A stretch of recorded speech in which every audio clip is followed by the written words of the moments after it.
Sejam todos bem-vindos ao canal Cristão do Mundo Real. Nós estaremos aqui mostrando para vocês a realidade, o cotidiano de alguns seguidores de Cristo.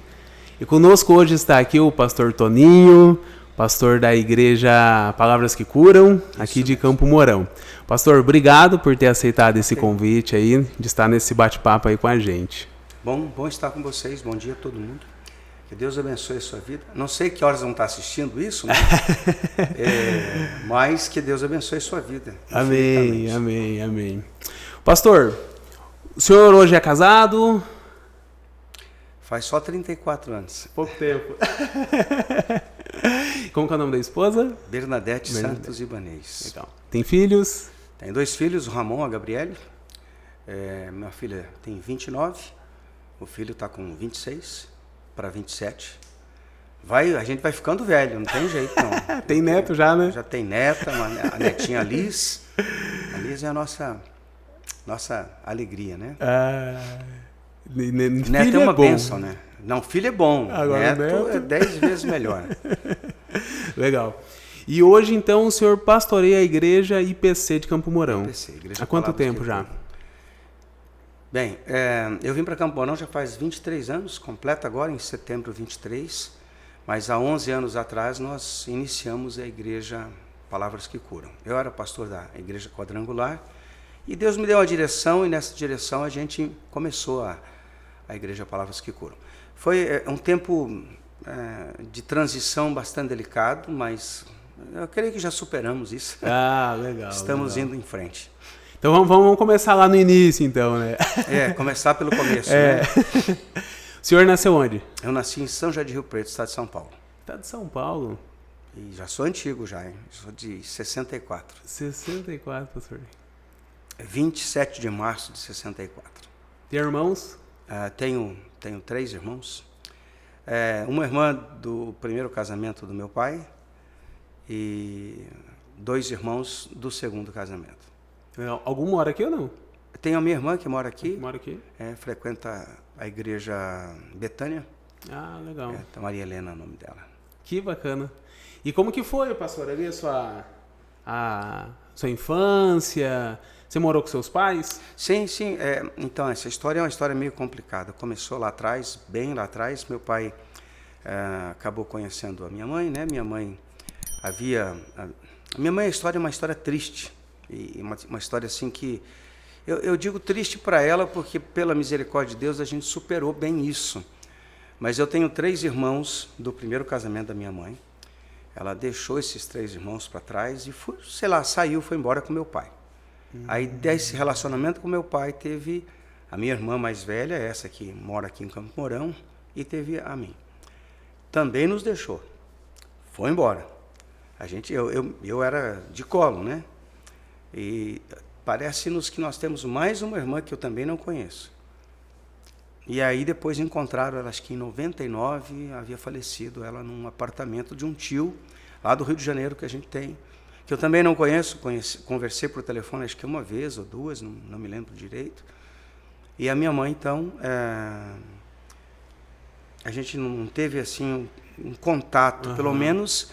Até tivemos o contato que ela teve conosco e tudo, mas não uma coisa para mim como consciente, né? Muito criança, muito bebê, então não se sabe nada. Você não tem nenhuma lembrança? Eu tenho uma foto da minha mãe, uma foto dela, e é o que eu tenho dela. Mas para mim foi tranquilo.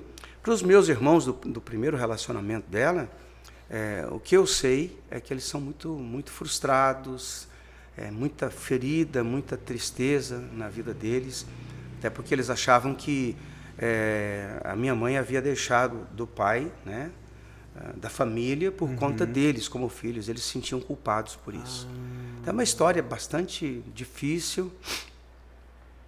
Mas eu não sei o que acontece, porque comigo a história foi uma história complicada. Claro, acho que todo filho que é rejeitado, se você é um filho rejeitado, aguenta aí que você vai ver como é que Deus faz as coisas. E eu me lembro bem que a gente tinha essa ferida. Isso era muito forte, né? Pô, minha mãe, quem é minha mãe e tal. Aí, de repente, meu pai vai, casa de novo, tem os meus 2 outros irmãos. Aí tivemos uma vida juntos, os 4, né? Nós somos em 4 dessa família do meu pai. Então, foi um tempo assim bem complicado.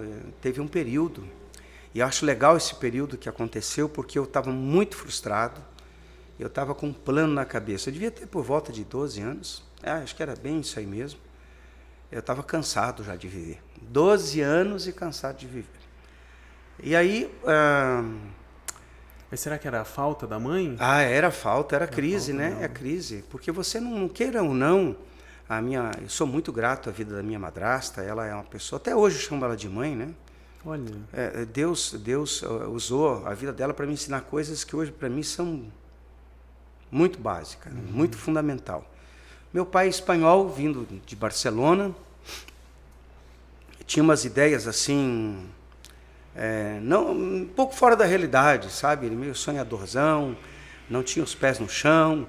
Já a minha madrasta não, ela já era mais de ser firme, de se manter uma postura, de construir, de ter paciência, de permanecer.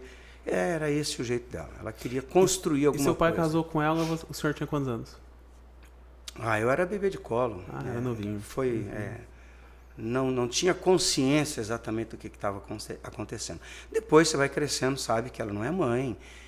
Mas ela fez dentro do possível dela, da capacidade dela e da realidade da vida dela, ela fez o melhor que ela pôde fazer. Ainda que eu me sentia rejeitado, frustrado. Essa coisa toda que acontece na vida de alguém que não tem os seus pais, né? Mas foi nesse tempo que eu tive o privilégio de conhecer o Evangelho. Porque eu já tinha algumas vezes sentido o desejo de ser um religioso. O meu contexto era o catolicismo, era tudo que eu conhecia. Algumas vezes eu fui levado, quando bebê, a uma igreja batista que tinha perto da minha casa, mas eu não entendia nada.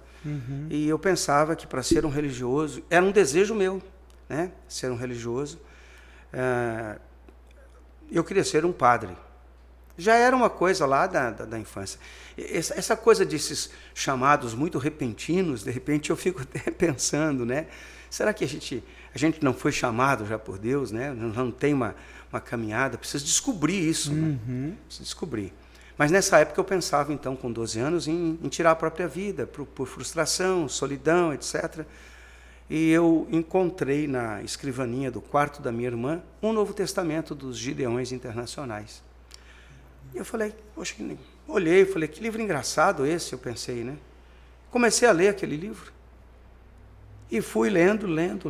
Em uma semana eu li o Novo Testamento. Chegou no final, tem lá uma parte em que você entrega a sua vida a Cristo, você faz uma oração que está sugerida ali. Eu fiz aquela oração, coloquei meu nome e coloquei a data. Infelizmente eu não guardei esse documento precioso na minha vida. 12 anos, mas eu não tinha.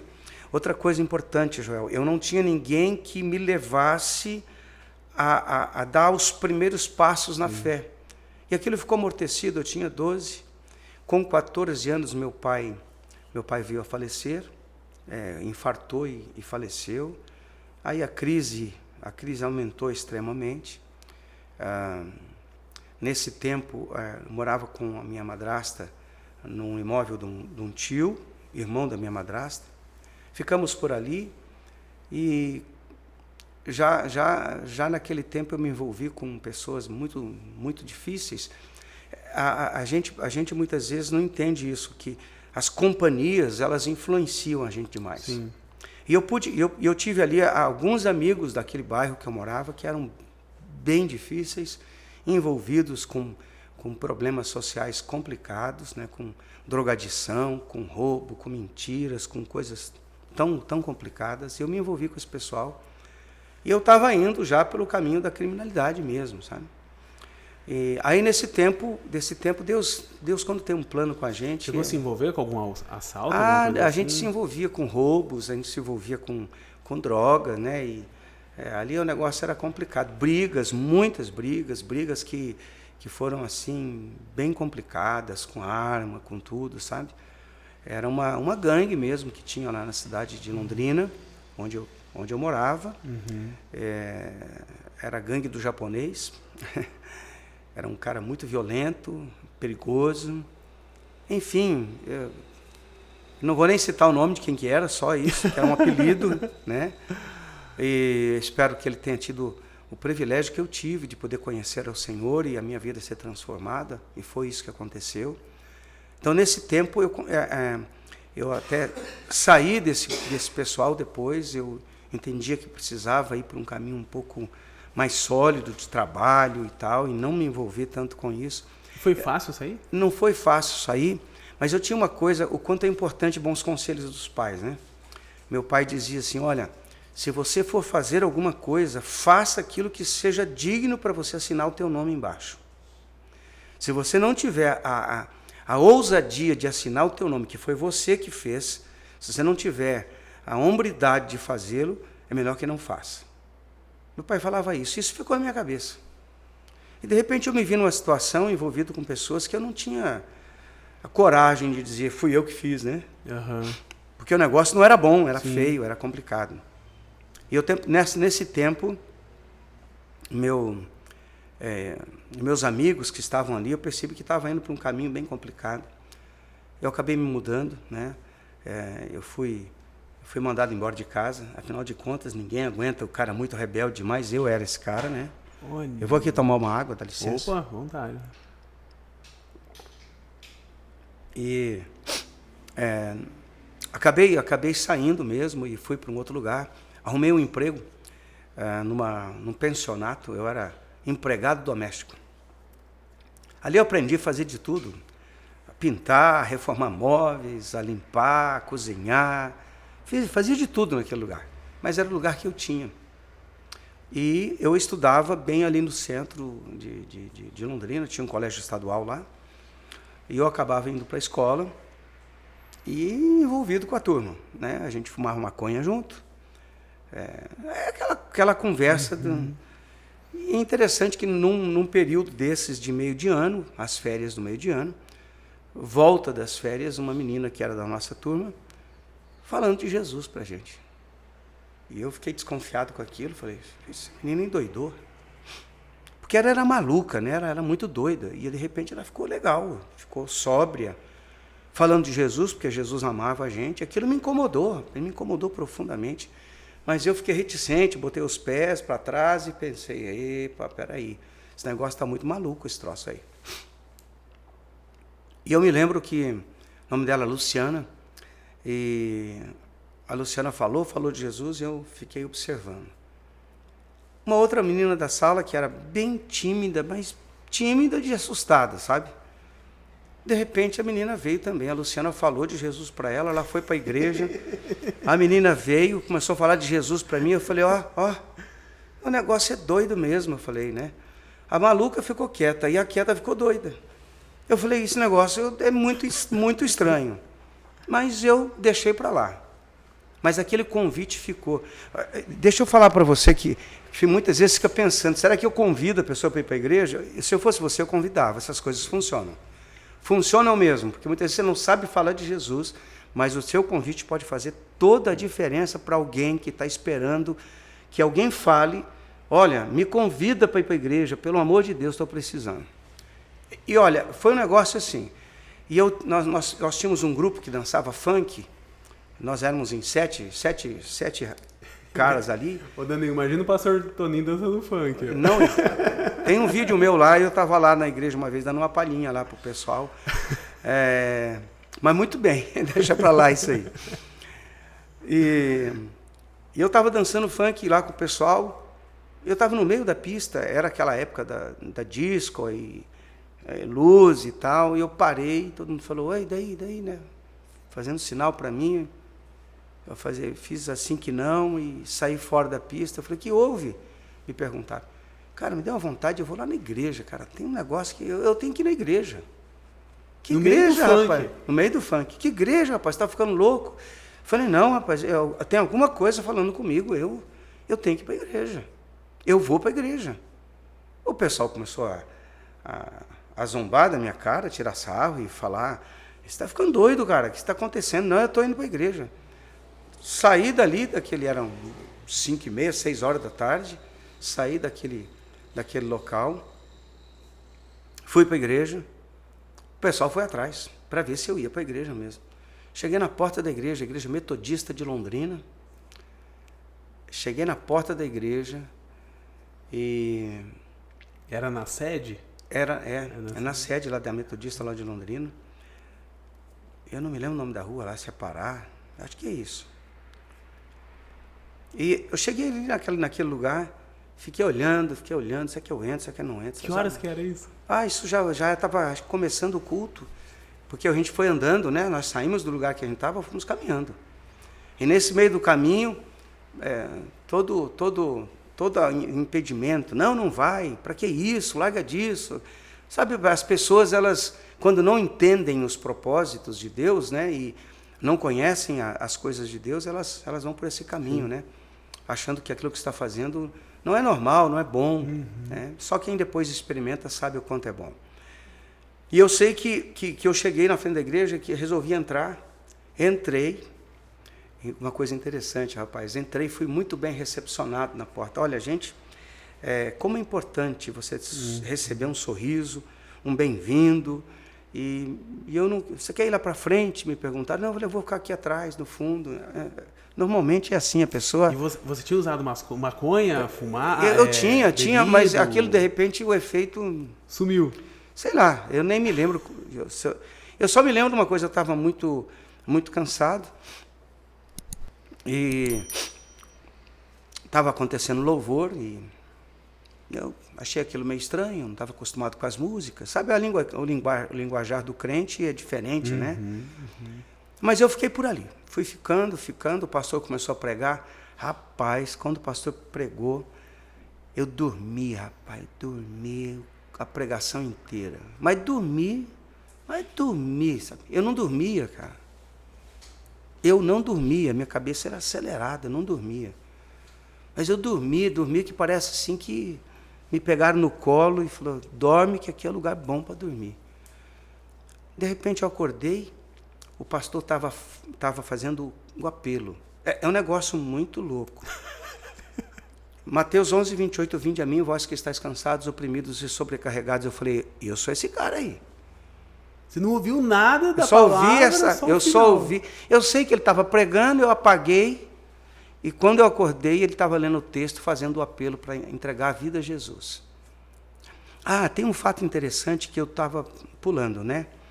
Uns 2 ou 3 meses antes, um amigo me convidou para ir na igreja batista de Londrina. Lá o pastor, eu acredito que é ainda o pastor Glênio Paranaguá, um homem cultíssimo. Ele pregou a mensagem aqueles 3 meses antes. Eu estava pronto para entregar a vida a Jesus, mas ele não fez o apelo. E eu fiquei lá. Acabei não indo. Só que dessa vez o pastor fez o apelo, convidando quem queria receber a Cristo. E eu estava ali sentado atrás na igreja metodista, e eu fiquei na dúvida, rapaz, será que eu vou, será que eu não vou, será que eu vou, será que eu não vou? Eu olhava para as pessoas, todo assustado, olhava para a direita, para a esquerda, e falei, se eu for lá, e a vergonha. A igreja de Londrina é uma igreja, não é uma igreja muito grande, mas para a gente que está chegando, eu olhava assim, parecia que tinha mais ou menos 1,5 km de nave para se atravessar tudo aquilo, que era muita coisa. Eu falei, tá louco, rapaz? Eu vou sair aqui no meio dessa gente toda me olhando? Eu falei, não vou, não. Mas alguém, rapaz, como é importante as pessoas sensíveis, né?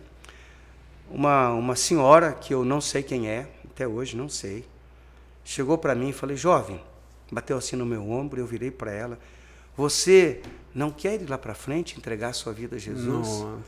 E eu fiquei olhando para ela como diz assim, eu quero, mas eu não tenho coragem, sabe? Eu falei, não se preocupe, eu vou com você assim. Eu falei, você vai comigo? Ela disse, vou. Então eu vou. E ela botou a mão no meu ombro e foi comigo até o altar. Ali eu dobrei meu joelho e começou um quebrantamento, um choro, um sentimento de que eu precisava uma mudança, de que estava tudo errado, de que as coisas precisavam mudar. E aquela noite eu aceitei a Cristo. Não. Já tinha aceitado, mas aquela eu consolidei o que já tinha feito com 12 anos. Então, entre esse tempo de aceitar a Cristo com os Gideões internacionais, eu já tinha lido o Novo Testamento e Salmos e Provérbios. Até o dia, quando com 16 anos entregando a vida a Jesus, e até hoje, né, já são 44 anos caminhando na presença de Deus. Você lembra o nome do pastor da Metodista? Pastor, o Ailton Batista, que era um pastor que já faleceu, né, depois ele saiu da Metodista, foi para a igreja Comunidade da Graça, em São Paulo. Pastor Carlos Alberto Quadro Bezerra, que é lá da Comunidade da Graça, e pastora Cidi Martins de Castro, que era o pastor sênior da igreja. Pastorzão mesmo. Um mais avivadão, outro mais calmo. Mais calmo. E é interessante que o nome Igreja, Palavras que Curam, tem a ver exatamente com a minha história de igreja lá, sabe? Olha. Porque eu tinha um professor na escola bíblica dominical que hoje é pastor metodista, está jubilado já, mas reassumiu a igreja de Goierê, pastor Pedro Rivadavia Artigas, pastorzão. Pedro, um abraço para você, se você ouvir isso aí. Morei na casa do Pedro um tempo, inclusive, e o Pedro tinha um zelo por ensino da palavra. Pedro era muito zeloso com a palavra. E ele começou na escola bíblica, eu estudei com ele, ensinando a Bíblia livro por livro, capítulo por capítulo, versículo por versículo, e foi discorrendo. Eu peguei um amor pela palavra, uma paixão, porque a gente respeita tudo isso que eu vou falar, tá? Tem as campanhas, tem as correntes que algumas igrejas fazem, tem alguns processos, e tem as libertações que se faz, mas nada suplanta o poder da palavra de Deus. A palavra de Deus, ela é tremenda quando você se depara com ela, encara a palavra mesmo para levar a sério na sua vida, ela causa uma transformação sobrenatural. E foi pela palavra que eu vi que a minha vida começou a ser liberta. Então, a partir daquele dia, você começou a frequentar mesmo a Metodista? Sim, aí não saí mais, né? Depois eu fiquei em Londrina um bom tempo, mas muito sozinho. E a minha irmã estava em Curitiba, essa irmã Maria Helena, que está aqui hoje em Campo Mourão, foi para Curitiba. E lá, nesse tempo, eu acabei morando com ela. E, de repente, começou esse processo todo lá em Curitiba, eu tentando ir para a igreja metodista, mas já era uma igreja muito diferente da igreja de Londrina. É o jeito da comunidade, né? Sim. Muitas vezes a pessoa até migra de uma igreja para outra por essa questão de adequação da comunidade. Por ser recebido bem ou por não ser tão bem recebido. Isso acontece. A gente tem que entender que essas coisas acontecem, né? E eu sei que nesse tempo eu acabei então tendo uma mudança. Quando eu fui para Curitiba, eu acabei encontrando um acolhimento maior na Igreja Quadrangular, e aí eu permaneci até 11 anos atrás, me tornei pastor quadrangular, estudei por ali, e vim para Campo Mourão pela Igreja do Evangelho Quadrangular, né? E uma boa igreja, não tenho nada contra a Igreja do Evangelho Quadrangular. Mas você frequentou qual, pastor? Em Curitiba, eu frequentava a 4ª Igreja Quadrangular. A 4ª Igreja. Pastor Agostinho Basso, um santo homem de Deus. Então aí você foi para Curitiba, né? Lá você começou a trabalhar daí? Sim, passei um período desempregado lá, foi bem difícil, bem difícil. São histórias da vida da gente. Deus coloca pessoas na vida da gente, porque quando eu fui para Curitiba, eu estava muito sozinho, fiquei muito distante, estava meio perdido, ainda nesse tempo, muito jovem, né? E eu achei interessante o que aconteceu, porque nesse período de transição eu não fiquei muito assim firme, né? E eu morei com a minha irmã, mas a minha irmã morava já com uma outra moça. E aí eu estava lá meio de intruso. Ela falou, não dá mais, você vai ter que procurar teu caminho aí. Eu falei, bom, estava eu lá, desempregado, sem lugar para morar, Ali existe o terminal do Guadalupe, faz horas que eu não vou para Curitiba, não sei como é que está lá. E eu saí do apartamento e eu fiquei zanzando por ali, sabe? Fiquei dando volta na quadra e orando, e falando, Deus, e agora? Vou para onde? O que eu vou fazer? Tinha dinheiro, não tinha onde morar, não tinha trabalho, lá no meio de Curitiba, solto lá. De repente chegou um cara, eu estava caminhando ali, chegou um cara, eu falei, ô cara, o que está acontecendo com você? Ele falou exatamente desse jeito. Eu fiquei olhando, cara, Curitiba, o cara chegar a perguntar o que estava acontecendo. Eu falei, estou com uns problemas aí, mas o que está vendo? Eu falei, cara, eu estou assim, expliquei para ele a minha situação. Eu falei, eu moro aqui pertinho, numa pensão, o quarto que eu moro é grande, se você quiser morar comigo até se ajeitar, fica à vontade. Eu acho que ele era louco, e eu louco também, porque ninguém conhecia ninguém. Falei, tá bom então, peguei minhas coisas e fui lá. E pensa, o cara trabalhava no Banco Bradesco. Se você me perguntar o nome dele, eu não me lembro, não consigo me lembrar. Falei, olha, o dia que você puder me pagar, você me paga. Acho que demorou mais de ano para poder pagar o favor que ele me fez lá, as compras que ele fazia, a alimentação, e até eu arrumar um lugar. Aí eu já estava na igreja quadrangular, já tinha mais relacionamento, já tinha arrumado um emprego, e aí depois eu deixei aquele quarto de pensão. Deus é um Deus que provê as coisas, né? Quando você busca Ele, e foi isso, o resultado de oração, orei, e Deus abriu aquela porta. Eu não consigo lembrar o nome dele, já tentei várias vezes. Ele parecia um anjo, aquele cara, mas foi lá, me pegou, levou lá. Mas aí você morou junto com ele no quarto? Morei com ele no quarto. A dona da pensão suportou aquilo um tempo, passaram-se acho que 1 mês e meio quase, e ela falou, aí eu arrumei um emprego, morando ali, arrumei um emprego. Eu falei, olha, eu já poderia ficar num quarto sozinho. Eu falei, olha, eu não tenho aqui um quarto. O que eu tenho aqui é um paiol ali no fundo, que é onde guardava ferramentas, aquelas dispensas e tal, mas chovia mais dentro do que fora. E essa história é uma história legal, porque eu me lembro que eu não tinha como comprar um colchão.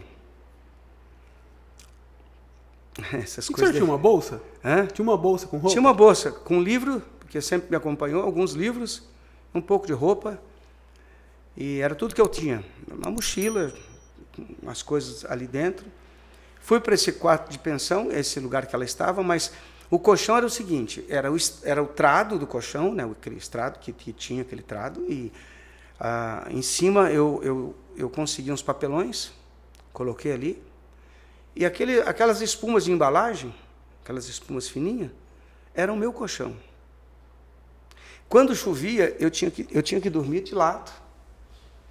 Porque goteira, se eu jogasse para trás um pouquinho, molhava ali, né? Se eu fosse para frente, molhava, caía goteira na cara. Então eu tinha que ficar retinho a noite inteira quando chovia, porque era chuva dos dois lados. E eu passei por isso, acho que eu fiquei uns 40 dias ali, passando essa situação. E Curitiba quase não chove, né? Praticamente todo dia, né?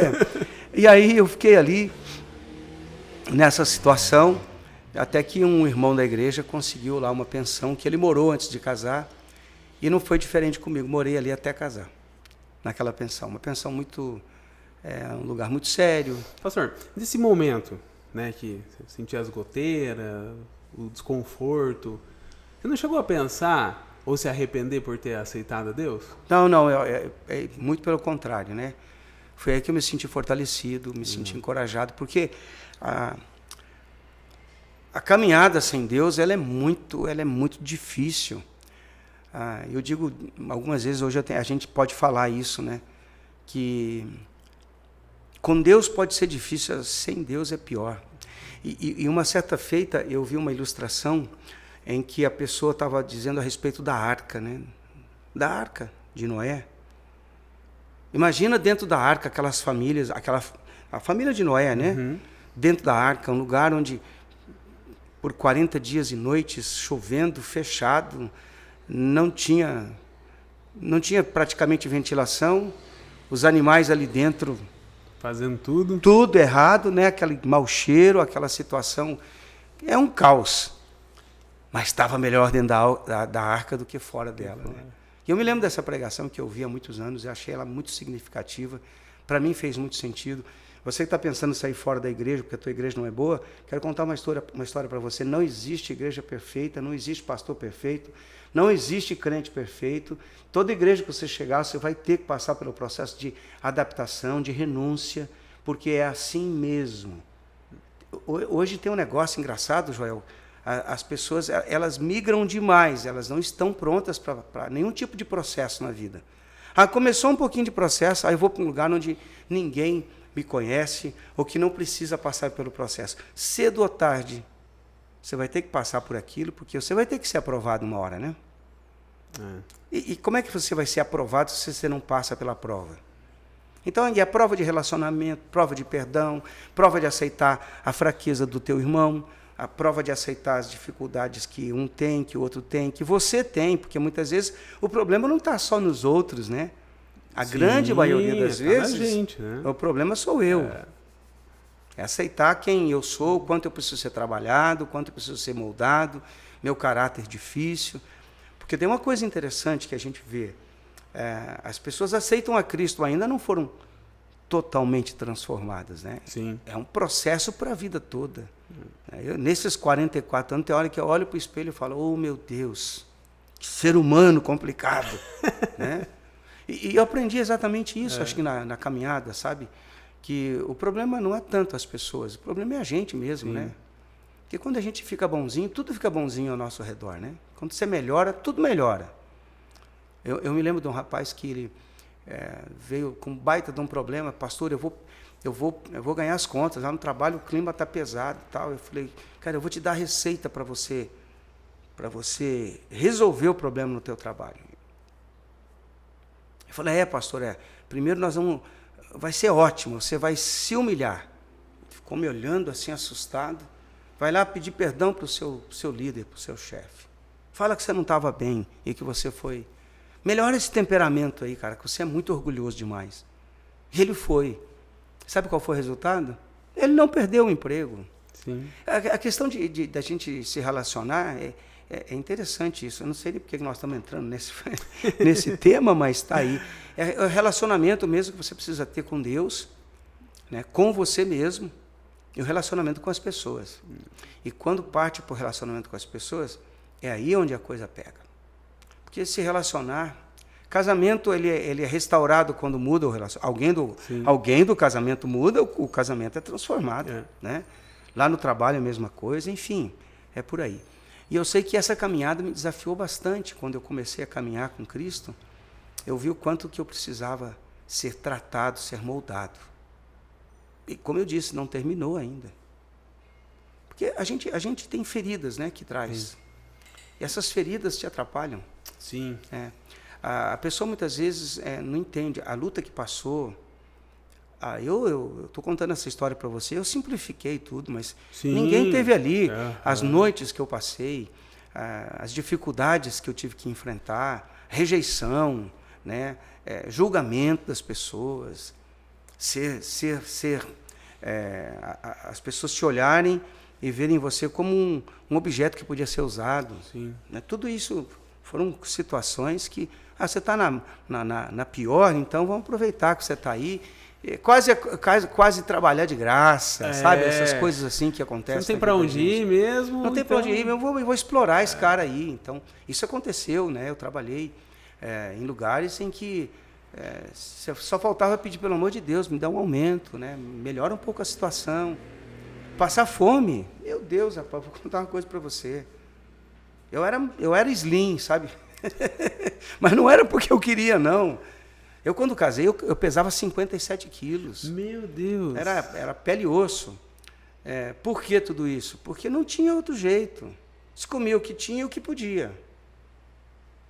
Quando podia. Ô, pastor, em relação ao casamento, como que foi para você ter um relacionamento com a mulher depois de ter tido, né, essas decepções aí? Porque foi praticamente com a mãe, a madrasta e depois a irmã. Foi muito top. Só que não. Bom, a verdade é que, primeiro, eu por morar um bom tempo em pensão, eu não tinha facilidade de me relacionar.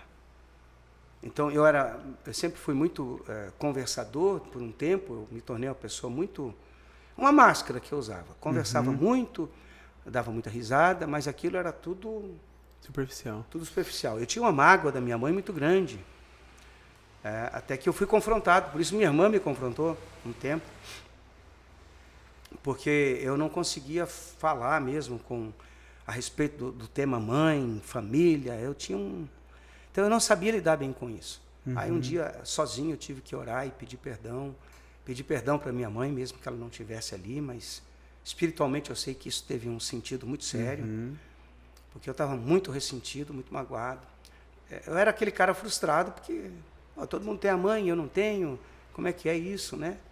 Eu tive que pedir perdão a Deus a respeito disso, e foi interessante essa experiência, porque eu senti realmente esse perdão, tomando conta da minha vida, me libertando daquilo.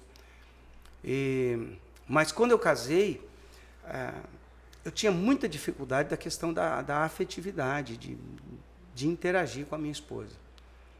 Olha como é que é a cena de uma pessoa frustrada. Um dia a gente era, não sei se namorava, já era noivo, ela me abraçou e bateu a mão assim no meu ombro, assim, sabe? Sabe aquela batidinha assim? Eu empurrei ela assim e falei, que isso? Por que você está fazendo isso? E ela olhou para minha cara e falou assim, fazendo o quê? Batendo nas minhas costas como se fosse um coitadinho. Olha o trauma. Olha o trauma. Falou, não, estou falando, tipo, meu amor, meu querido. Era um afeto, né? É um afeto. Eu falei, e a minha cabeça, eu estava entendendo que aquilo não era um afeto, era alguém, tipo, coitadinho desse cara, né? Peninha dele e tal. E era um mecanismo que eu tinha desenvolvido para defesa. Então, qualquer coisa eu atacava, sabe? Agora, imagina um casamento com um cara desse. Foram 6 anos de luta. Eu só tinha uma convicção, Joel. Eu quis até me separar. Até sugeriram que eu me divorciasse. Mas eu tinha uma certeza. E aí, meu amigo, fica uma dica para você. Quando fizer alguma coisa na sua vida, você peça orientação para Deus, porque quando Deus fala que você vai enfrentar a luta, mas só que você pode vencer. Deus havia falado comigo. Eu não me casei enquanto não ouvi a voz de Deus falando que ela era para ser minha esposa. Eu estava em oração, num tempo de oração e tal, até que Deus falou comigo, eu separei ela para ser tua esposa. Talvez tem pessoas que não acreditam nisso. Sim. Ok? Eu respeito a opinião de cada um. Quando você casou, você já era pastor ou não? Não. A gente estava na caminhada. E eu já tinha o chamado, sabia o que era. Eu, na época de Londrina, na igreja metodista, eu fiz um ano de pré-teológica, eu ia para São Paulo, Rude Ramos, eu ia estudar teologia no metodista. Só que eu não tinha quem me bancasse, mantenedor, eu não tinha família, o assunto que a gente ia encarar era muito complicado para uma pessoa sozinha. Como é que eu ia me manter em São Paulo? E, enfim, eu recuei. Então, já tinha um chamado, já sabia desse chamado, tudo, e eu fiquei postergando isso muito tempo. Mas, do casamento, o que aconteceu? Era muito complicado o relacionamento. As brigas eram... Diária. Não, todo santo dia. Final de semana, então...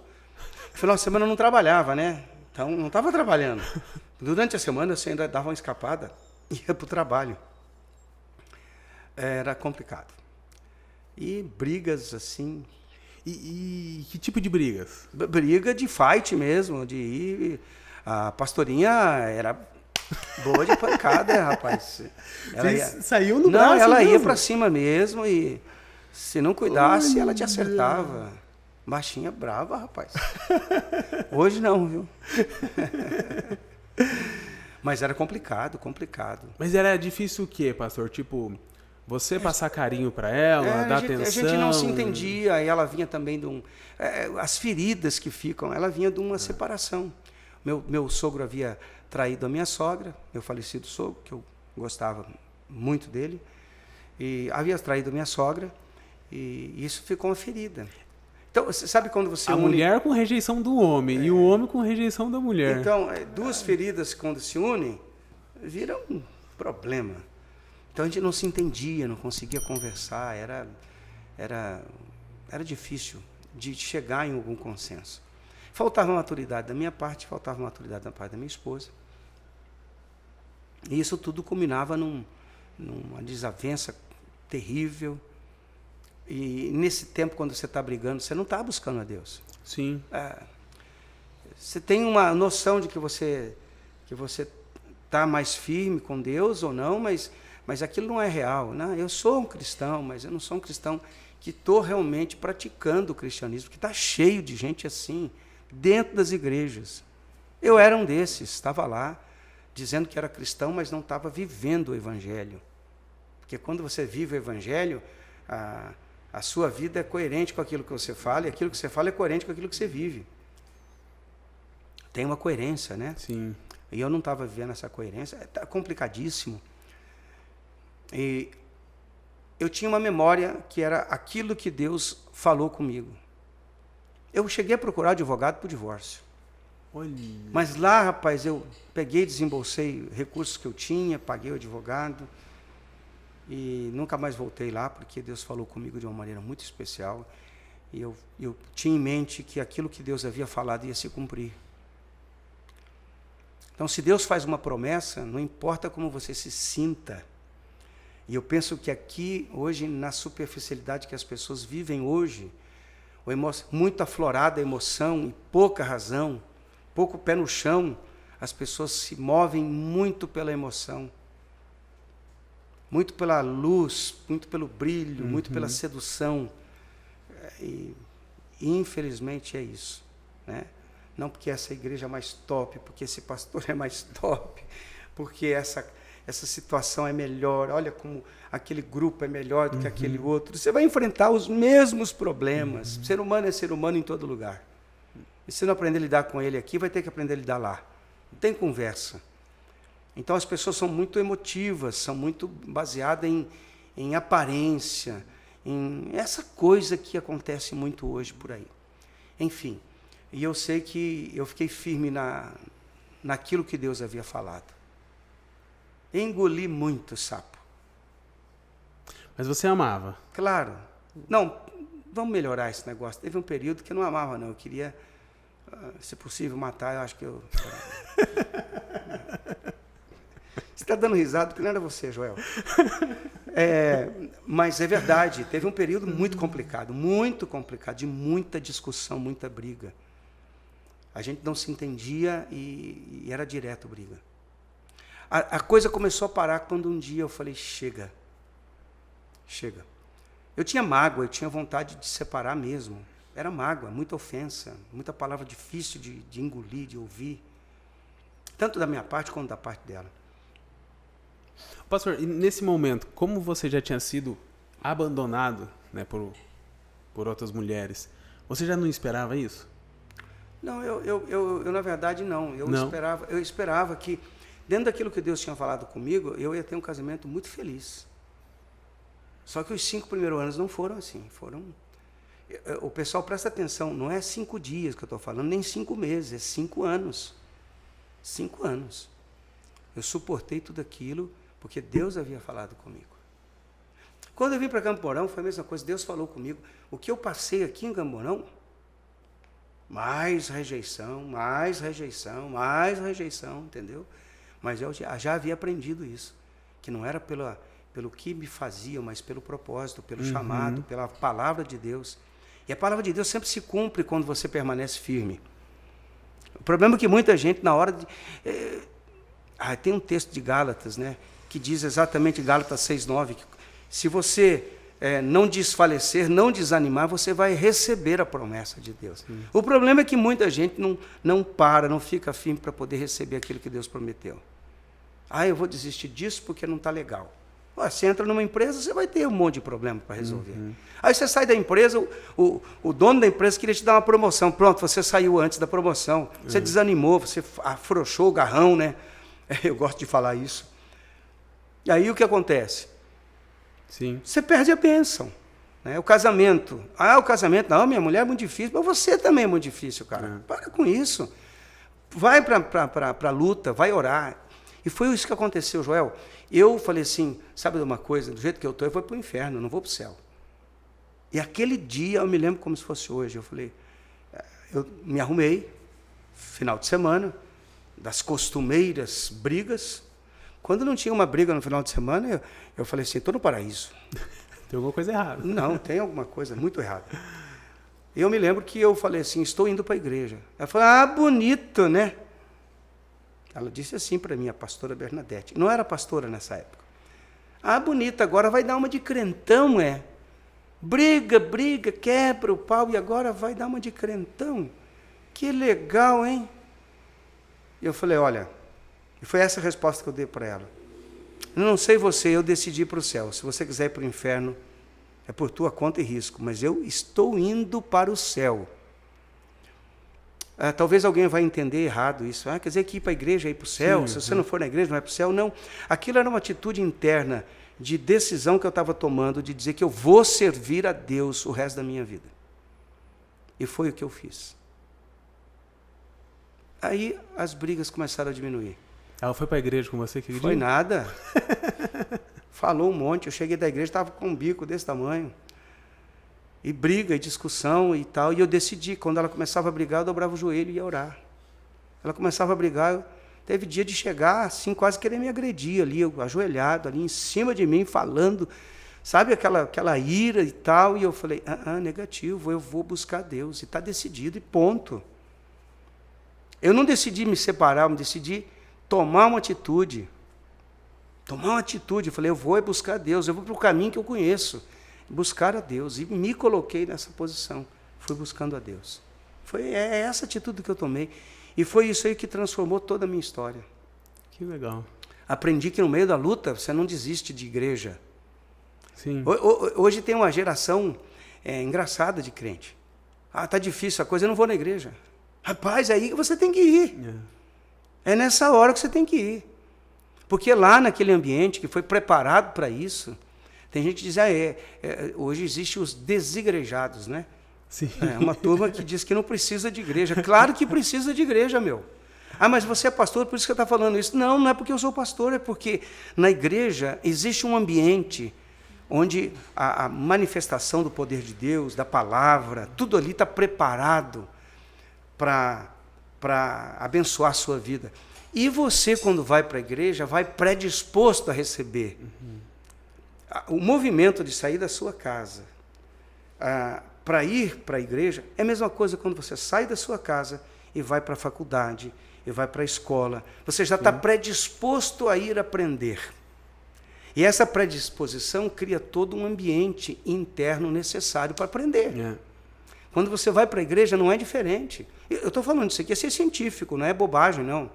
Você vai para a igreja, você tem uma predisposição para poder receber. E ali, quando você está com essa disposição interna, essa predisposição, você ouve Deus falar contigo. Tudo começa a fazer sentido. Então eu entendi que eu tinha que ir para a igreja. Se eu estivesse bem, se eu estivesse mal, se eu estivesse animado, se eu não estivesse, eu de vez em quando escuto alguém falar, pastor, eu não vou na igreja não, que eu não estou muito bem hoje. Eu falei, cara, mas é agora que você tem que vir, velho.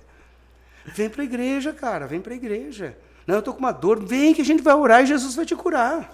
A hora que você não está bem, você precisa da igreja. A hora que você está bem, as pessoas precisam de você. Claro. Então, faz todo sentido isso. E eu aprendi isso lá no meio da prova, da luta, da dificuldade. Foi ali que o meu casamento foi restaurado, foi ali que a minha vida foi transformada, e eu comecei, então, a crescer e a ser abençoado a partir de então.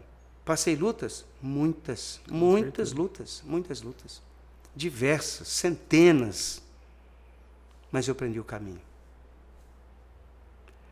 Existe uma canção antiga que diz, firme está o meu coração, ó Deus, cantarei para ti louvores. Porque o nosso coração tem que estar firme no Senhor, não é em mais ninguém.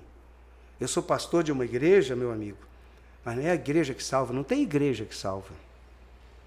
Quem salva é Jesus. Você pode estar muito bem dentro de uma igreja, distante de Jesus. E isso acontece. Então, quando eu entendi que eu precisava estar firme com Jesus, onde eu estivesse, ia tirar de letra.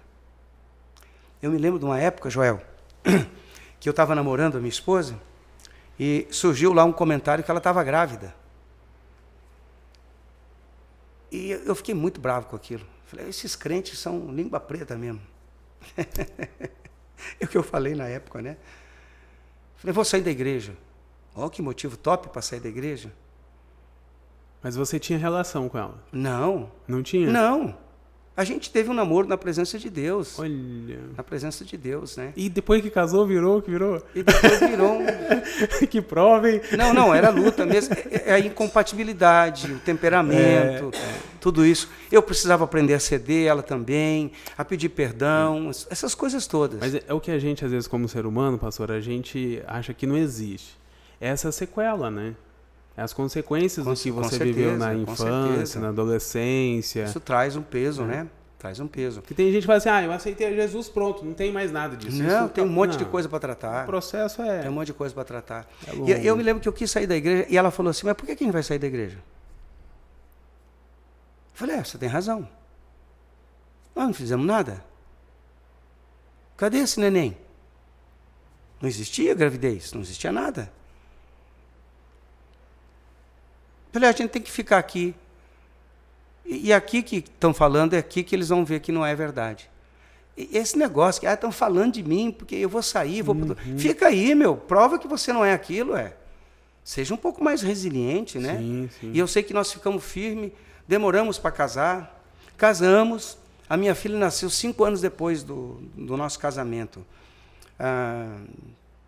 Essa foi outra experiência, porque a gente brigava demais. Um dia eu dobrei o joelho e orei e falei, Deus, não deixa vir filho não, porque se vier filho nessa situação, coitado da criança, não é? E foi e nada aconteceu, a gente não se cuidava nem nada, e não teve gravidez. E depois teve um tempo que a gente já começou a harmonizar nesse final desses 5 anos e tal. Eu orei e falei, Deus, eu acredito que já está na hora. Eu fiz essa oração, 3 meses depois minha esposa estava grávida. Vocês ficaram muito tempo sem se amar? Eu não sei dizer isso. Eu sei que o negócio era tenso. Não é um amor com raiva. Foi um negócio que foi complicado. Foi complicado, né? Mas eu me lembro que nesse tempo a gente pensou em sair da igreja, não saímos da igreja, casamos nessa igreja, o pastor Agostinho fez o nosso casamento e agora completou 34 anos de casado, em fevereiro.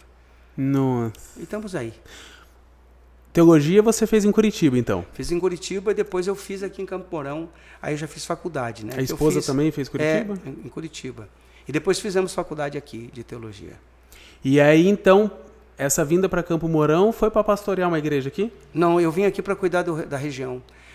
Porque o meu pastor de Curitiba, ele era o superintendente da região aqui. Ele precisava de alguém que ajudasse ele aqui, que representasse ele. Foi então nesse tempo que nós viemos para cá e cuidávamos aí de 30 e poucas igrejas, fazendo supervisão, visitando as igrejas, vendo os problemas, algumas vezes substituindo o pastor, que tinha vacância de pastor e a gente acabava substituindo, cuidando da igreja, até vir um pastor novo. Então eu cuidava da parte também administrativa, né, de finanças, da regional. Eu fiquei, aí teve um tempo que o pastor de Curitiba falou para eu começar uma igreja aqui. Eu falei, pastor, eu não queria muito não, porque igreja é um lugar complicado de você se mover, e eu não queria. Mas ele falou, não, eu queria ir embora daqui e assumir uma igreja, isso eu queria fazer, mas não queria igreja aqui. Mas ele falou, não, você começa a igreja aí. E eu comecei na garagem de casa, a 5ª igreja quadrangular, que hoje é do pastor Valdir Modesto. E comecei essa igreja, comecei na garagem de casa e fomos desenvolvendo o trabalho. E há 11 anos eu tive uma direção de Deus para entregar e começar um ministério aí, Igreja Palavras que Curam. E como que funciona esse processo, pastor? Perdão. Oi? E como que funciona essa questão de você sair de uma igreja para montar outra igreja? Difícil, hein? Como que funciona essa questão assim? Bom, eu era superintendente. E quando eu me desligo, isso causou todo um desconforto dentro da entidade, né? A igreja quadrangular é uma boa igreja, excelente igreja. Bons pastores, homens de Deus, uma boa igreja. Mas eu entendi que chegou a hora de empreender uma visão que Deus havia me dado há muitos anos. Como eu falei para você, o nome Igreja, Palavras que Curam, tem a ver com a minha estrutura metodista lá atrás. Porque é pela palavra e tal, e eu queria desenvolver um trabalho baseado nisso, na palavra. E não que a igreja quadrangular ou as outras igrejas não o façam, mas o enfoque, como eu coloco a coisa, era por aí. Então, eu tomei a decisão. Foi muito dolorida. Pessoas me chamaram de doido, enfim, tanta coisa foi falada. Mas então essas coisas vão ficando para trás, né? Graças a Deus, essas coisas não tem muito mais, não faz mais sentido, né? Porque o trabalho está aí, estamos fazendo, estamos desenvolvendo um trabalho que eu tenho um foco no ensino. Eu não sou a favor do assistencialismo, eu sou a favor de ensinar a pessoa a ir pescar, a se formar, a pagar o preço. Eu sou a favor do processo, que muita gente hoje não quer passar pelo processo. Entendi. Então, a minha visão hoje está em que você começa a caminhada, mas ela não termina. A caminhada continua. Você vai caminhando até o dia do Senhor. Então, o dia que Jesus te recolher, aí terminou a caminhada. Fora disso, é para toda a vida. Você vai sendo lapidado, transformado, vai sendo confrontado com a palavra de Deus. A gente é cheio de maus hábitos. E precisa ser tratado isso mediante a luz da palavra. Então, quando eu saí para poder fazer isso, esse cara é louco. Como? Que loucura é essa? Eu me lembro quando eu comprei o terreno do local onde nós estamos, que é entre o Milton de Paula Walter e o Perdoncini, né? O Fortunato Perdoncini. Quando eu comprei aquele terreno, teve gente que falou assim, o pastor vai fazer uma igreja no meio do mato. Né? Mas está lá a igreja, está construída, parte dela, né? Ainda tem o projeto da escola, que a gente quer realmente estabelecer uma escola para ensino mesmo. Porque eu entendo que a base tem que ser sólida. Sim. Quando você tem um princípio, uma base boa, o resto é só construir depois. Então eu penso que uma escola cristã, com princípios, que vai ensinar. Nós temos algumas aqui na cidade que já ensinam, mas sem nenhum problema, eu quero fazer a minha parte. Sim. Né? Esse é um desafio para mim. Eu já passei por 3 safenas e uma mamária. Estamos aí. Até que Deus me dê vida, eu vou trabalhar o sonho que Deus colocou no meu coração. Então, essa é a história. Depois eu tive aí um Covid que foi muito legal também. Já disseram que era duro de matar 2, né? Mas não é o 3, porque eu também peguei na época H1N1 lá atrás. Quase fui também. Então, são essas coisas que você fala, mas vamos em frente. Se Deus nos está nos dando vida e saúde, sim, mesmo com todas as dificuldades, a gente está curado, está abençoado, está livre. Então, vamos fazer o que tem que ser feito. E realizar um sonho, um projeto, é um desafio. É um desafio mesmo, sabe, Joel? Porque a maioria das pessoas, elas não concretizam as coisas, sabe? As pessoas, elas têm dificuldade de permanecer nos propósitos, por conta do emocional. Você vê que isso faz tudo parte da minha história de vida, né? Sim. Esse trabalhar da questão da emoção e tudo. Então, eu procuro ensinar isso muito para os membros da igreja, para as pessoas que me ouvem. Provérbios 4:23 diz que de tudo que você tem que guardar, guarda o teu coração, porque dele procedem as fontes para a vida. Sim. Se você não souber ter domínio próprio, se você não souber ter equilíbrio, você não vai ter êxito em nada. Porque a pessoa que é muito fraca emocionalmente, que não sabe receber um não, que não sabe passar por dificuldade, manter-se firme nos seus propósitos, nos seus objetivos de vida, ela não vai chegar a lugar nenhum. Isso aqui não é fala de coach, não. Estou falando de fé, de vida com Deus. Né? O que mais te dá solidez e não tenho nada contra coach, tá? O que mais te dá solidez é exatamente a palavra de Deus. E eu gosto muito desse texto da Bíblia. Se me permite, eu quero até ler aqui. Sim, com certeza. João 17 diz o seguinte: santifica-os na verdade, a tua palavra é a verdade. Não é outra coisa, a verdade é Jesus, né? E quando você olha a palavra, você vê que a palavra é o que te dá base. Esse versículo é o versículo Mateus 11, 28, que é da minha conversão, e depois esse versículo, e João 8,32 também, que fala sobre ser livre, se você realmente conhece o Senhor. Então, a palavra de Deus, ela é poderosa para poder me dar base para tudo. É riquíssima a palavra, a Bíblia. Sim, aí tem tudo, né? É o que... E muita gente não entende, né? Você vê, um cara que eu leio, que eu admiro a escrita dele, o Dale Carnegie, ele fala sobre como fazer amigo e influenciar pessoas. Você lê o livro dele, você vê que os princípios que ele aplica ali são todos bíblicos. Você lê Napoleão Hill, dos 16 princípios das leis do sucesso, 8 delas são bíblicos. E o resto é por ali, sabe? Raspando na palavra de Deus. Então, você começa a observar que certas coisas que estão escritas na literatura atual, elas saíram da palavra de Deus. Sim. Então, muitas vezes você vai para aquele caminho longe para voltar para a essência. Né?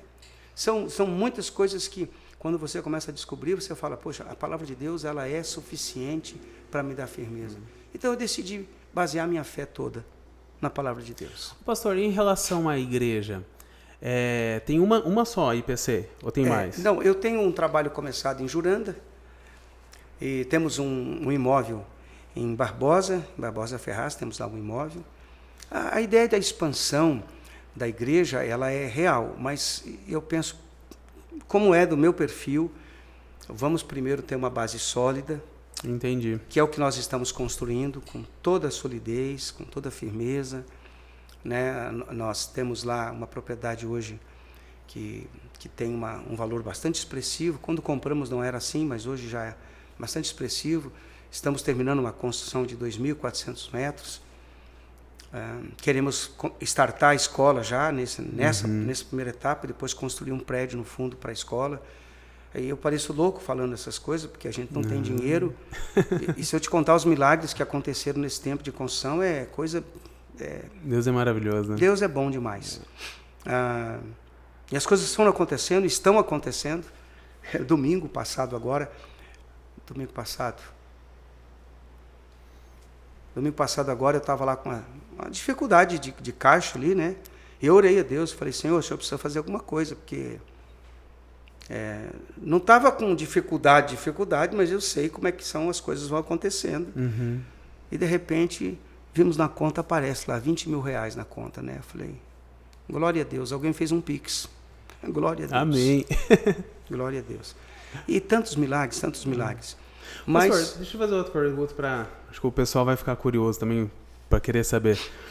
Em relação à igreja, como que funciona? Ela é igual às outras igrejas em presbítero, diácono, essas coisas? Legal, é diferente? Boa pergunta. Então, eu penso que a formação de pastor é um negócio sério. Né? Eu vim de uma formação de pastor. Primeiro, na igreja metodista, pastor ele é muito provado até ser pastor. Né? Tem o período probatório do pastor, do ministério. A quadrangular, como tem o mesmo tipo, sistema de governo episcopal, também é probatório. Você tem que passar 6 anos de tempo integral até ser ministro do Evangelho. Então, aí você é consagrado a ministro. Primeiro é obreiro credenciado, aspirante ao ministério e depois ministro do Evangelho. Então, são 6 anos de tempo integral, ainda com toda a formação, você passa por entrevistas e tal, até ser colocado como pastor. E aí você é provado pelo ministério, né? Sim. Eu penso que pastor tem que ter ministério, né? Com certeza. Cara... Cadê as tuas ovelhas, né? Quem é que você ganhou de verdade? Então, eu penso que por aí é o ministério. Então, nós temos um critério assim, nós não temos presbítero, temos só o ministério pastoral mesmo, a gente tem o diaconato, né? Eu trabalho com célula, a gente tem um líder de célula, que o líder de célula, para mim, no meu entendimento, não existe lugar mais eficaz de provar o ministério de alguém é numa célula. Cuidar de vidas. Sim, quem não sabe cuidar de 1, vai cuidar de 10, vai cuidar de 100, vai cuidar de 1000? Eu acho que não. E a célula é o lugar onde você começa o teu núcleo de treinamento ali, onde você vai cuidar de vidas de verdade. Porque cuidar de gente dá muito trabalho. Se você não tiver a persistência para isso, você não vai Eu costumo dizer que você converter ou levar alguém para Jesus é fácil, dura você manter aquela pessoa e cuidar. E você vê João 15,16, diz, não fostes vós que me escolheste, mas eu vos escolhi a vós para que vades e deis fruto, e o vosso fruto permaneça. Fica uma dica para os crentes, não é? Você tem que dar fruto e o teu fruto tem que permanecer. É responsabilidade de quem? Do pastor? Não, é responsabilidade do crente. Pastor, muito mais. O pastor tem que alimentar a ovelha, tem que cuidar. Agora, nesses anos todos servindo a Deus, quanta gente boa eu vi tombar no meio do caminho, desistir da fé, voltar atrás, deixar Jesus. Quanta gente boa. Você fala, cara, o que houve? E sempre tem alguém culpado. Eu sei quem é o culpado. Aí é o diabo, pastor. O diabo não pode mexer na tua vontade. O diabo não mexe na tua vontade, ele não pode tocar na tua vontade, a vontade é tua. É você que decide se vai permanecer ou não, se vai continuar ou não. Isso é coisa que a gente vai observando na caminhada, né?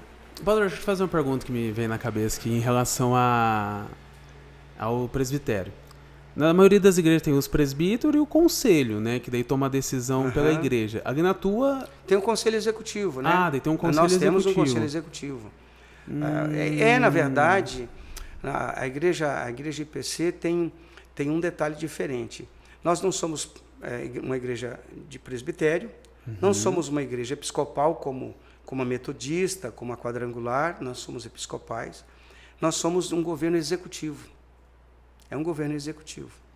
Então, as decisões são tomadas no governo executivo, de gestão, pensando já num crescimento, numa expansão da igreja, já é dessa maneira. Tem formado uma equipe. Exato. Inclusive faz parte do estatuto, quem faz parte desse conselho é que tem a palavra final para decisões. Que legal. E como que é formada a equipe? Que a gente levanta por afinidades, por competências, e a gente coloca as pessoas para fazer parte desse governo. E é interessante isso, porque as decisões são mais dinâmicas, são bem dinâmicas. São bem dinâmicas. A gente entende o sistema de cada igreja está funcionando, né? Sim. As igrejas estão funcionando. Cada um. Então, estão funcionando, estão indo. Mas eu entendi que esse tipo de governo era um pouco mais objetivo. Como tem alguma coisa a ver com a minha praticidade, que eu sou, vamos, tá feito. Decisões são rápidas, eu não tenho que me enrolar muito, vamos fazer, e eu não funciono bem assim. Né, de decisões rápidas mesmo, e é por aí que a coisa vai.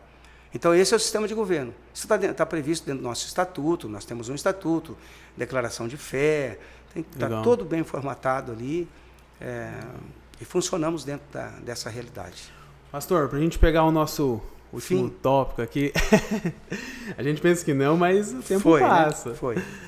Em relação ao que você viveu na sua infância, adolescência, né, a falta da mãe, do pai, como que você se viu na hora que você foi pai? É diferente. Poxa, que pergunta boa essa. Primeiro que eu não fui um bom pai. E eu digo assim até porque eu sempre fui um homem trabalhador, íntegro com as coisas, sempre procurei levar as coisas certas.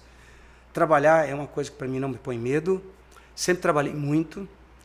E eu não soube, como a maioria dos pais não sabem, né, quando os filhos são novinhos, dedicar tempo a eles. Eu estava focado em construir uma estrutura para a família, como todo casamento, como todo homem que casa, trabalha muito, se dedica muito no trabalho, e eu fui um desses. Então, quando eu digo não fui um bom pai, nesse aspecto, eu não soube... A minha filha fala assim, ô pai, a neném, a minha neta, né? Minha neta sobe no meu pescoço, desarruma meu cabelo, bagunça, me amassa, me beija e faz uma bagunça comigo. Ela fala, pois é, pai, você não deixava fazer nada disso. Eu falei, pois é, filha, se eu tivesse a maturidade que eu tenho hoje, você pode ter certeza que eu faria isso. Então, é muito precioso, pai, dar esse tempo para o filho. Eu escuto algumas pessoas dizendo, eu tenho que dar... E isso é uma boa desculpa evangélica. Eu não vou na igreja porque eu tenho que dar um tempo de qualidade para os meus filhos. Olha, eu vou falar uma coisa para você, está equivocado, tá, cara? Porque esse tempo de qualidade ele é o dia todo. Não é um final de semana ou um dia que você vai dedicar para o teu filho.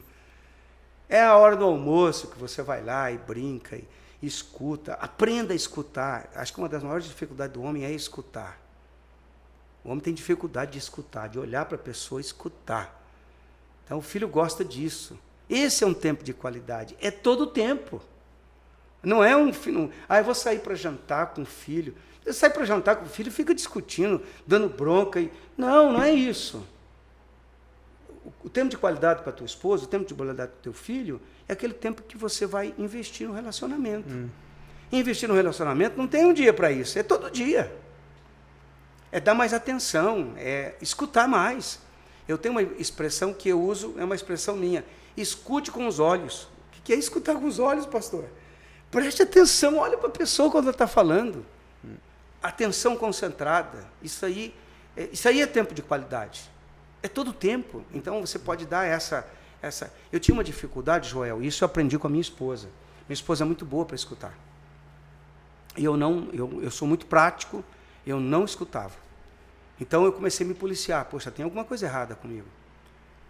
É muito prático, eu não escuto os outros. Passo por cima do que os outros estão pensando e sentindo. E eu comecei a escutar. Comecei a escutar as pessoas.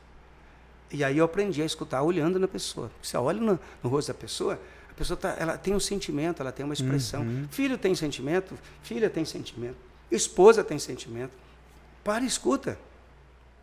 Tem gente que é muito prático, igual a mim, costa a cabeça e fala, pastor, isso é difícil esse negócio. É difícil mesmo. Você tem que treinar. Tem que treinar. Bons hábitos, eles no começo podem parecer mecânicos, mas quando você torna ele prática diária na tua vida, ele vai fluir. Daqui a pouco você tá interagindo com aquilo com a maior tranquilidade do mundo. Então eu vejo a minha neta, vovô, me abaixo, vou lá escutar o que ela está falando. De vez em quando eu dou uma escapada no velho temperamento, né? Eu estou indo, a vovó fala, vovô, volta, a neném está falando. Perdão, meu amor, fala o que você quer falar. E a gente vai ter que treinar isso, não tem outro jeito. Então, quando pai, eu não fiz isso, eu tenho realmente essa... Isso fez parte da minha vida. Eu não posso mudar lá atrás. Posso mudar daqui para frente, né? Como pai foi assim. Agora, como avô, está sendo bem melhor. Eu acredito, pelo menos.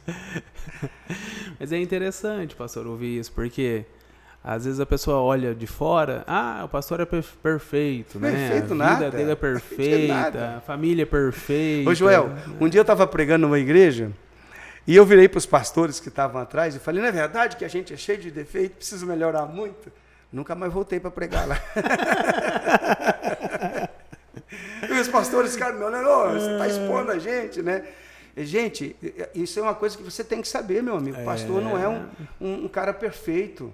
O que ele tem diferente, talvez, da sua vida, é que ele tem um chamado diferente. E isso é uma coisa difícil.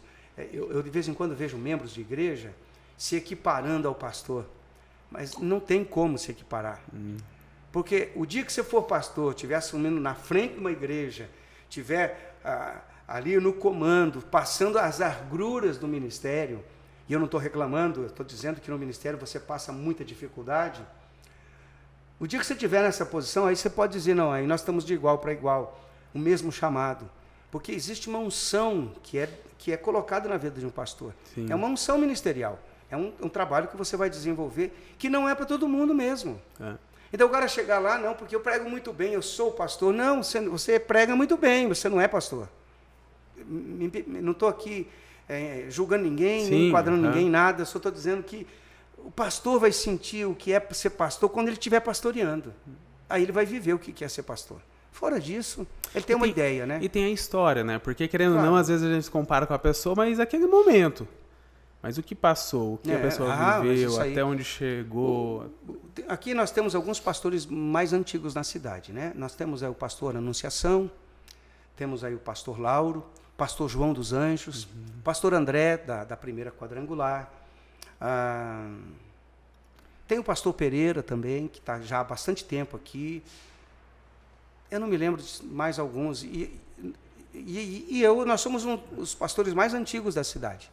Eu estou aqui há 23 anos, mas o pastor André está há 30 e pouco, e os outros, então, né? Pastor Lauro é um patrimônio de Camporão, pastor João dos Anjos. São homens que eu respeito muito. Por que eu respeito? Porque tem uma história, meu amado. É uma história. Eu vou dizer que daqui a 20 anos, talvez quem está começando hoje vai dizer, já tem uma história de perseverança, de continuidade, de construção, né? Uhum. Aí você tem um ministério pastoral que já foi edificado, está sólido. Agora a pessoa começou ontem e já... O meu pastor lá de Curitiba, o pastor Agostinho, ele pastoreou a mesma igreja há 50 anos. Ele tem 82 anos de vida. Eu chego perto dele e me sinto um bebê, uma criança perto dele. Rapaz, um dia que eu chegar nisso... Então você tem que aprender a comensurar as coisas, né? Você está, por exemplo, mas pastor, eu estou aqui há 23 anos, então eu estou há 23 anos, eu larguei a minha cidade, eu larguei a minha história para começar uma história nova. E estou aqui. E a gente fala das mudanças também que enfrenta, né? Até mesmo no ministério. Muda a música, muda a forma de pregar, muda a cor da igreja, muda tudo, né? Vai mudando. E você tem que acompanhar, você tem que viver isso. Você vai nessa dinâmica, né? Você vai se ajustando, as pessoas mudam, né? Olha, aqui em Camporão, foram centenas e centenas de pessoas que eu batizei. Quando eu digo eu e minha esposa, os irmãos que estão envolvidos no ministério, muita gente foi ganha para Jesus. Que benção. Eu tenho certeza disso, eu estou tranquilo com isso. Pessoas que já partiram com o Senhor, partiram salvas, né? E tudo tem uma história. E pensar nessa história é algo muito importante. Sim. Porque você não pode simplesmente desprezar uma história que foi construída. Com certeza. Não pode. Com certeza. Que legal. Isso mesmo. Pastor, mas deu o nosso tempo. Deu o nosso tempo. Deu. Né? Foi muito legal, uma história muito bacana. Eu, particularmente, não conhecia 10% da tua história. Realmente, assim, não conhecia. É bacana a gente ver isso. Não porque a gente quer que as pessoas tenham dificuldade, que as pessoas passem pelo que o Senhor passou, mas saber que passou pelo que passou e está no caminho do Senhor, né? Estamos firmes aí. Isso em nome de Jesus. O mais importante. Pastor, para a gente encerrar, eu queria que você deixasse uma mensagem para o pessoal sobre perdão. Puxa, legal. Acho que esse é o tema que Jesus mais trata. São alguns temas que Jesus mais trata, mas sobre o perdão a gente vê a Mateus no capítulo 6. Jesus ensina o perdão no esboço do Pai Nosso, né? Perdoa as nossas dívidas, assim como nós perdoamos aqueles que têm nos ofendido ou nos prejudicado de alguma maneira. No versículo 15, Jesus diz que se você não perdoar o teu irmão, Deus também não vai te perdoar. Então, a questão do perdão não é sentimento. Novamente, volto no tema. Perdão é uma decisão, é uma opção que você tem, que eu tenho, que nós temos. Eu, como pastor, tive que aprender a perdoar muitas vezes. Se você não sabe, já fui mordido por ovelha. E a mordida de ovelha infecciona, dói, causa uma ferida, e a gente tem que aprender a perdoar. Se nós não perdoarmos, a gente não consegue evoluir na vida cristã. Se você pensa que guardar essa mágoa, esse ressentimento no teu coração vai te levar a algum lugar, eu posso dizer para que lugar isso vai te levar. Vai te levar para o lugar da frustração, da decepção, inclusive, talvez até alguma enfermidade você possa ter por conta da mágoa, do ressentimento. Eu me lembro de uma pessoa que um dia eu estava orando por ela e eu fui falar sobre perdão. Ela disse: pastor, se depender de perdoar essa pessoa, eu vou para o inferno. E eu falei: que pena, porque é isso que vai acontecer. Nós temos a opção de guardar o ressentimento ou de perdoar. Um dia eu tive que perdoar aquilo que a minha madrasta, que a minha mãe me fez por nos abandonar, por nos prejudicar tanto. E eu tenho certeza que lá no fundo ela não sabia o que ela estava fazendo. Eu fiquei com ressentimento, eu tive que perdoar. E a opção é essa: se você está ressentido com alguém, magoado com alguém, e por favor, entenda isso. Eu não consigo falar dessa pessoa, não consigo olhar nos olhos dela, não consigo... eu não estou magoado, eu só estou ressentido. Tudo isso é mágoa. Precisa ser perdoado. Perdoe. Decida perdoar. Mas eu não estou sentindo, não é questão de sentir, porque você vai sentir depois. Vai sentir o quê, pastor? Vai sentir que Deus está fazendo um milagre. Você vai liberar essa pessoa da sua vida. Quem carrega mágoas no coração está carregando um peso que não deveria carregar. Perdoe, porque se você perdoar, você vai ser perdoado. Se você não perdoar, e não sou eu que estou inventando isso, a Bíblia diz, se você não perdoar as pessoas, você não será perdoado por Deus. Tudo no Evangelho depende do perdão. É porque Deus nos amou que Ele nos perdoou. E é porque Ele nos perdoou que nós devemos perdoar. Perdoe. Perdoe que vai fazer bem para o teu emocional, para a tua vida espiritual, para a tua caminhada. Você vai ser livre quando você perdoa. Perdoe, perdoe, perdoe, mesmo que você tenha sido prejudicado. Eu fui prejudicado inúmeras vezes e tive que aprender. E vou dizer para você que eu não sou bom nesse negócio, estou aprendendo ainda a perdoar as pessoas. De vez em quando alguém me magoa. Eu sou ser humano como você. E eu também tenho que praticar o perdão. Deus abençoe sua vida. Que Deus te abençoe mesmo. Deus abençoe vocês. Pastor, obrigado, viu? Valeu. Abraço, pessoal.